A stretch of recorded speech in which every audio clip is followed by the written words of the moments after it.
Good morning and welcome to the Core Connection. I'm Mira Rubin here with you on Enlightened World Network. And today's topic is normalcy. It should be an interesting conversation to be exploring what the standards are that we hold for ourselves and our lives and for others, and that others hold for us relating to this notion of normalcy. But before we get started, let's get ourselves present. Let's take a couple seconds to just settle in. So let's take a deep breath in through your nose and hold it. And imagine clean, crisp oxygen flooding your lungs, flowing into your bloodstream, nourishing all your cells and your organs, and bringing vital life energy to your body and being. And as you exhale any tension, stress, negativity, fatigue. And now let's take another deep breath in through your nose and hold it. And this time, imagine brilliant, bright light, lighting you up from the inside out, illuminating, electrifying, energizing all your cells, all your molecules, all your electrons, and creating a brilliant beam of light from your heart out into the world. And as you exhale any remaining tension, stress, negativity, fatigue. And now let's just gently press our palms together. Softly, softly, softly rub your fingers against your palms. Feel the deliciousness of that sensation, the tickling, the tingling, and allow those sensations to bring you present to your body right here, right now, to this remarkable physical form that enables you to experience life. Welcome, welcome, welcome. Good morning. Good morning, Rosalind. So good to have you here with us this morning. Welcome to everybody else who's joining us. We're talking about normalcy today. And, I remember a time when I was, I don't know how old I was, but growing up, and my brother just screamed at me, "Why can't you just be normal?" And throughout my life, I've had people tell me I'm weird, I'm crazy, I'm all kinds of deviations from normal. So I wonder about this notion of normalcy and what it actually is for us, how we perceive it, and what kind of things we have normalized in our lives that that aren't serving us, things that we've determined to be normal that we just we've acclimated to, but they're not normal. So I was going to call this session health, because the thing that really brought up this topic of normalcy for me is related to health. And I've had health challenges through the better part of my life, and I've normalized it. And I wonder, like for you, what kinds of things you've normalized. So like, I don't spend, good morning, Andrea. So good to have you here. It's been a long time. Welcome. We're talking about normalcy and normalizing circumstances and situations in our lives that are not necessarily normal. Like we accept things as a norm, and we get to look at how maybe we can challenge these baselines. So anyway, I don't spend a lot of time and attention focusing on my health or lack of health. I have a lot of autoimmune stuff and fatigue, and like, you don't need to know the gory details. Good morning, Tori. So good to have you here with us. Welcome. But anyway, I have a dear friend who is a functional medicine doctor. And I started out the year as part of my setting myself up to win this year. Started out by uh, approaching her to see if she would take me on as a patient, and she did, and we had our first meeting yesterday. And she's just, I adore this woman, and I trust her, which is something that I don't tend to do when it comes to medical people, just because I've had so many very disappointing encounters with medical people where I've had these conditions that just persist. And I know that a bunch of you have medical conditions as well. And I, like I said, I don't put a whole lot of attention on this stuff because it is what it is, you know. And in my conversation with her yesterday, I got to say that I've never felt really well in my whole life that I can remember.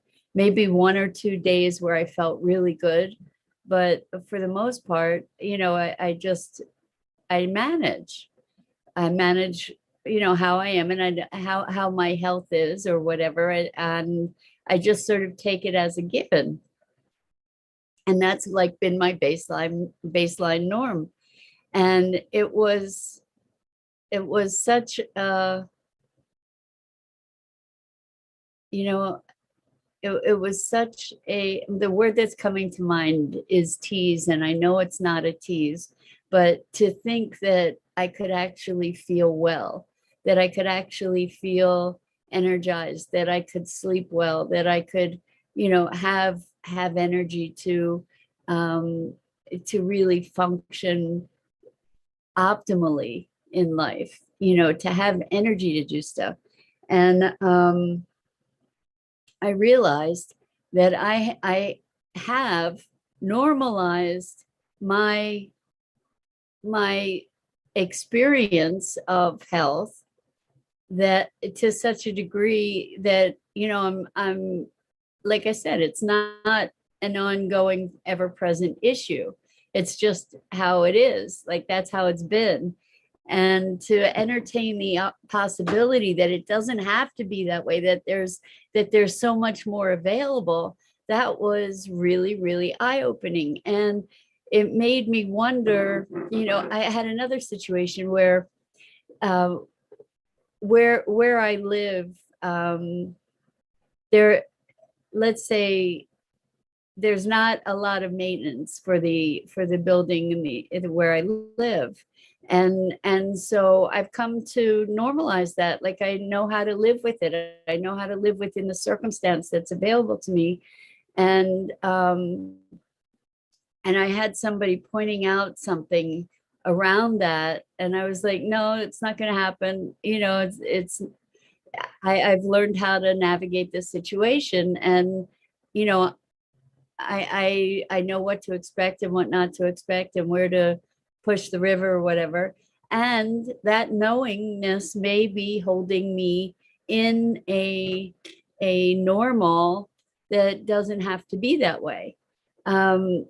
And I wonder how we have adjusted our expectations around certain things, um, to to manage, you know, to be able to live our lives as fully as we can around those issues. And so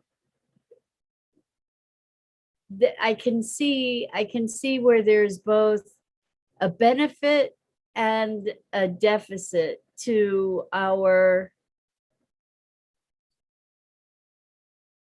brilliant ability to normalize things, you know, to adapt. That's really what we're talking about, I think, is adaptation. You know, we can adapt to circumstances. So this is actually a really good example. There are a couple really good examples I can think of. One was with my brother. He had a boat, and he had this glassine, which is like a clear plastic covering, you know, for windows and such on the boat, and it was delicate and something that needed to be tended, you know, to be cared for well, so that it wouldn't get scratched or wrinkled or broken or whatever. Anyway, he had it on the floor in his bedroom, and so to get around in his bedroom, you had to walk around this glass scene that was on the floor. And he'd been doing that for who knows how long. And I showed up and I saw that and I said, well, why don't you just put it under the bed so you don't have to walk around it? And he tells that story over and over because it's so funny, like what we normalize ourselves to, right? Another example was when Maggie was here. I have this wonderful night blooming cereus. It's a big, amazing plant. If you have the curiosity about it, go look it up if you want to see like alien plant, alien flowers, magnificent thing. Anyway, it's spelled Cereus, night blooming cereus. And so Maggie went to town on this plant. Like if you remember, if you've been around for a while, sometimes I would have to get up to go chase her to get her off the plant. And she was just torturing this plant, killing it really. And I just didn't know, I just couldn't figure out how to get her to stop going and bothering the plant. And yet the whole time I had these curtains that were, over the window. They were tied back, but they were over the window where the plant was. And one day it just occurred to me, oh my gosh, I can just close the curtain. It's a transparent curtain, so I'd still get light and the plant would be protected and Maggie wouldn't be able to get to the plant to destroy it.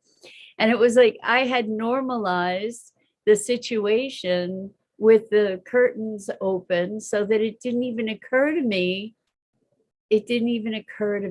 to close the curtain for months.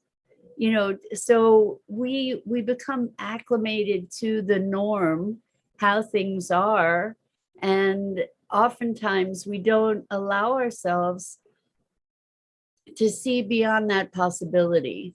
And there are multitudes of reasons, I imagine, for the fact that we don't allow ourselves to see beyond those possibilities.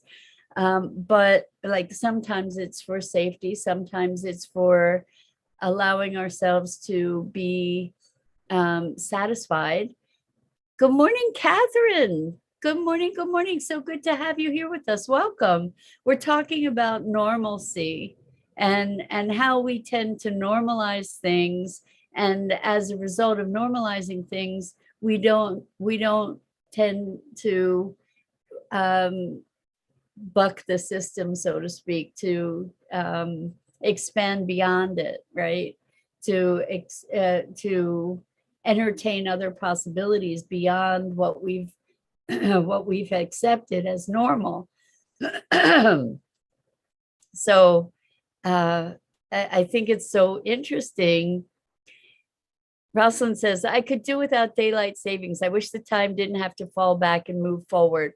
So is that a norm that you have acclimated yourself to, that that you think would be better otherwise? I don't know about daylight savings. For me, waking up in the dark, with the days getting shorter,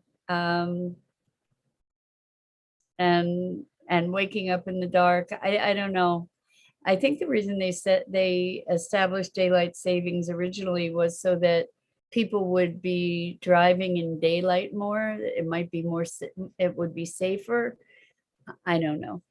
But that's a norm that we have come to accept. There are so many things that we have come to accept in our governance. You're kind of bringing that idea up in a way, Rosalind, because these are decisions that are kind of imposed upon us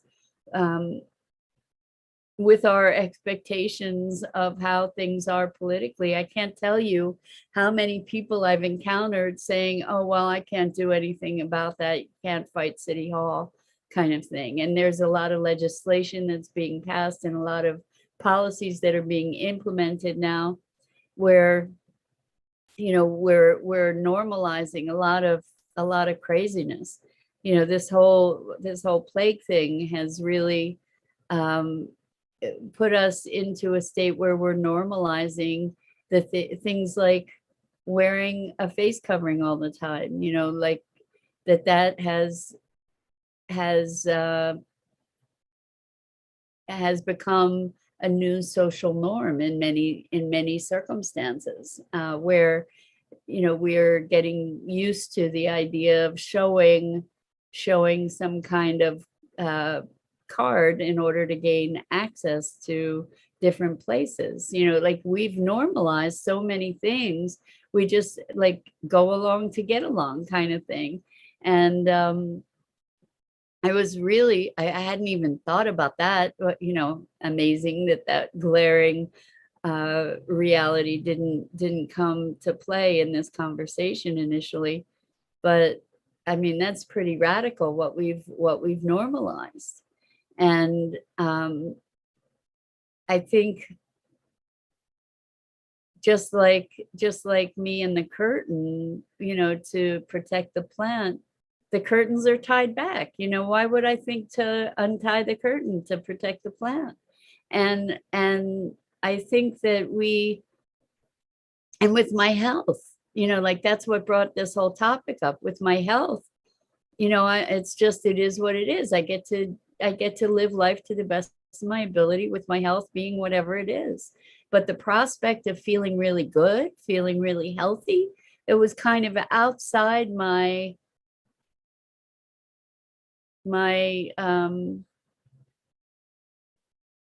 experience and expectation, right? Like, I kind of resigned myself, right? Normalized my situation, like that's my baseline, and that's just how it is, and I get to function with that in the best way that I can. And so it's in a way, in this particular situation for me, it's a little bit about entertaining the prospect of feeling really well and energetic, and being able to sleep well and feel rested and all of that. It's kind of outside. It's so outside my experience for my entire life, really, that I don't know what that would even look like. And so it's exciting, and it's almost unfathomable. And so, like, in the past, when people have said, oh, well, this will work and that'll work, I've tried so many things with so much hope, that there was a resignation. And to be in a situation where, again, that hope is being rekindled, I can recognize that there's some danger in entertaining possibilities, because what happens if they don't manifest, right? Like, if you get real excited about something and then it doesn't happen, then there can be the disappointment and all of that around it. So Catherine says, people need to think about everything we are blessed with. Yes, trials exist, but I have found you grow stronger within. And I agree, Catherine, 100%. I believe that our challenges are there to support us in our growth. And I do believe that around life. And that's why, like, in my situation, I don't put a lot of attention on all this stuff around health, because it's just what it is. And interestingly to me, there's so much more available. And it may be that up until now I wasn't willing or able to go down that road. I didn't have somebody that I trusted to go down that road with, to go through the healing process. I didn't have anybody that I felt confident in to be able to take me down that road. So I can say that there was a bit of resignation around it. So without dwelling in it, like, kind of accept and move on, that it is how it is. So Rosalind says, are we talking about the emotions around normalcy in the context of emotions? Perhaps there is a contentment when things feel normal. That's a great point, Rosalind. It's like, Um, I think you nailed it, actually, because when we accept, again, we go back to the serenity prayer. It's coming up a lot lately, but it's how does it go? God grant me the serenity to accept those things I cannot change, courage to change the things I can, and wisdom to know the difference. And so sometimes we accept things as normal that we could be changing. And it takes courage to do that, right? It takes courage to navigate our desires and the possibility that those desires may remain unfulfilled. It takes courage to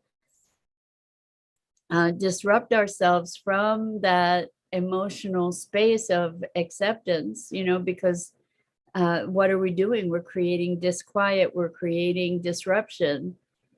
And I think that that's a really interesting balance for us to be looking at that tightrope and how to navigate that, the balance between resignation, complacency, acceptance, and generative possibility, right? Well, how do we navigate these spaces? For me, if I were, I mean, I have such a collection of supplements and things that I have tried over time to try and feel better, and I don't focus on that all the time, but I'm still trying to optimize my health, right, on some level. So, like, I don't dwell on it, but I take action to address it in some way, shape, or form. And to be holding out the possibility of actually feeling well and energized, it's like it's it's almost inconceivable, and also very exciting. But I don't have anything to compare that concept to, because I've had maybe 2 days that I can remember ever where I felt like on top of the world, physically, mentally, emotionally, just felt great. And I can't, to have that as a new baseline, wow, that would be, like I said, it's almost unfathomable to me. And I wonder, like, some of the other things that we've accepted as normal, we've accepted lack of communication in relationships as normal. We've accepted the elephant in the middle of the room that everybody tiptoes around and walks around. We've accepted that as normal, rather than addressing things. Why? Because when you address things, what you risk disruption, or you are, by very nature of things, disrupting that consensus reality. It may even just be you that's conceding to it, but a consensus reality where we're all agreeing that that's how it is, and therefore we don't rock the boat, right? That's normalcy. It's the norm to be not saying what we think, not expressing our authentic selves, not engaging in a level of connection that is real and heartfelt, not exposing ourselves. There's so many things that we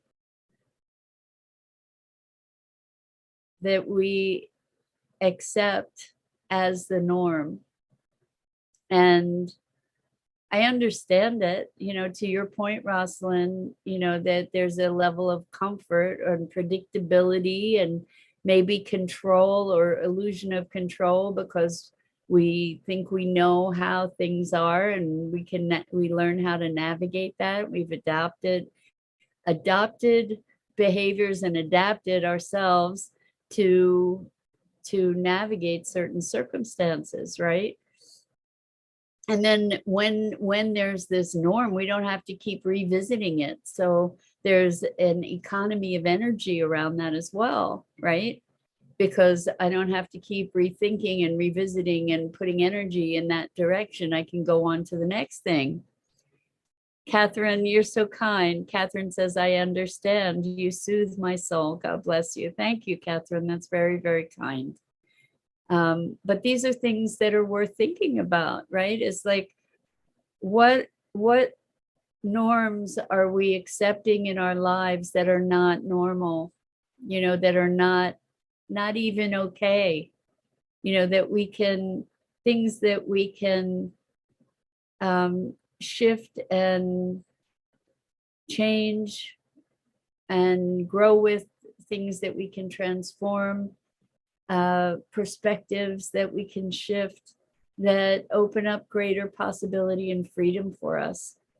So I had another conversation. We're almost at the half hour here, but I had another conversation with someone the other day, and it was awesome, talking about people who have committed to a certain, in this particular conversation, it was about people who have committed themselves in their business to sustainability, and the actions that they needed to take, not the least of which was a commitment to personal growth and personal exploration and evolution. Consciousness is a foundational part of sustainability. And how people were like, no, I didn't bargain for that. I want to do this, that, and the other thing, and that's about as far as I want to go. And so we were having this conversation about the courage that it takes to be willing to disrupt the norm, to be able to challenge the norm. And it can be exhausting to be doing that if it's a full-time job, it's like, there's a point at which you get to live with it. There are certain assumptions that allow us to direct our energy elsewhere and put our focus in areas that are going to be more productive, right? Or more effective. But I invite you to look at the things that you have normalized that maybe need to be challenged, that maybe deserve to be questioned, and to look at what kind of potential and possibility might be available to you in making those challenges. The is what it is kind of conversation is not always what it is. It is what it is, and it doesn't necessarily have to be that way. And I think we get to give ourselves license to break out of those boxes and those confines, to be exploring possibility. Oh, thank you, Andrea, so much. Andrea says, thank you, Mira, always enlightening. Blessings to you, and to you as well, to all of you who are listening, and so much gratitude and appreciation to you for your time, your engagement, your attention, and for building this community where we can connect with each other and explore ways to grow into the possibility and the potential that we are. And let's realize that potential. Let's expand into our possibilities. So Dido says, thank you. Thought-provoking as ever. Thank you, Dido. So much love to you guys. I'm Mira Rubin. This is the Core Connection, and I go live each weekday morning here on the Enlightened World Network Facebook page at 9 a.m. Eastern. And please check out the other awesome programming on Enlightened World Network, on the EWN One with the Earth, Enlightened World Living, and of course, the Enlightened World Network Facebook page and the YouTube channels. So there's so much, and we so appreciate your engagement in this community, and so much love to you guys.